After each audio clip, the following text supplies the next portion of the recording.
Boşum gönlümdeki gelsin sevgimin ömrümdeki yeah.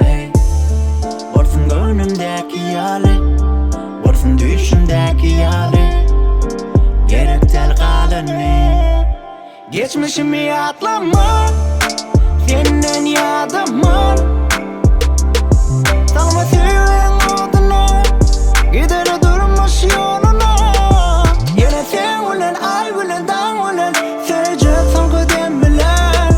Böyle özverir ömrüm sen ulan, o adım senki hen ulan yeah. Kuşlarımda yana ödüm düştü.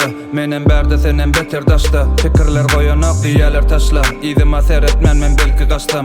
Neçe kaçtan beter yakin sana. Kakar gazap bilen biz gellik dana. Ödümü tapamak men senden yana. Bilen men dedim o gün kakarıma. Takatıma boyun bolum durdu sağadıma. Marasına dargadımam kavanıp seni kovadın. Ülkeleşen yalı yer bilen asman. Sensiz adım bilen kengim yok asla. Yürek sene dursun pikirler yazga. Soğuk kış mana yadım gülleri sana ey. Çepke sipi uzak çukurlarım çoğun. Sevgim özüm kum akar soğuk yalı. Menem buz yalı donup gözümde. Yılılık senin özünde sen gımmat. Sen yuvaşımman misalı dumman. Sen yönedim ma. Geçmişimi atlama, senden yadımın. Salma sevin odunu, gider durmuş yoluna. Yine sen ulan, ay ulan, dağ ulan, sevece son kudem bilen.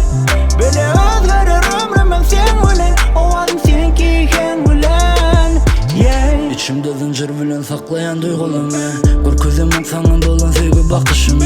Yürekte kara saat sakladan o kuruşunu, yütküdüp temizli yazım en gözlü kışımı. Sen yine umut vermana, derdime dermana, asmana. Sen adına dakan yıldızları almana, yürekte kalmana. Gözlerin merhem yarama, ılham yazmana.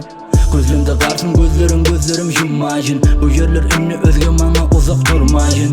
Men sensiz bolanımdan kovsa bolmayın. Geçmişi yatlap geleceği yere zınmayın. Yatta sakla men, cep tarafta kursakta dur saklan. Kaçırma yapraklan güllerle baharda. Gül keşfin bolmasın kaharda. Kucağın derman demeyle vaharman.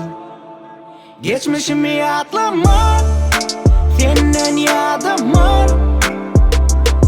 Salma sevin odunu, gider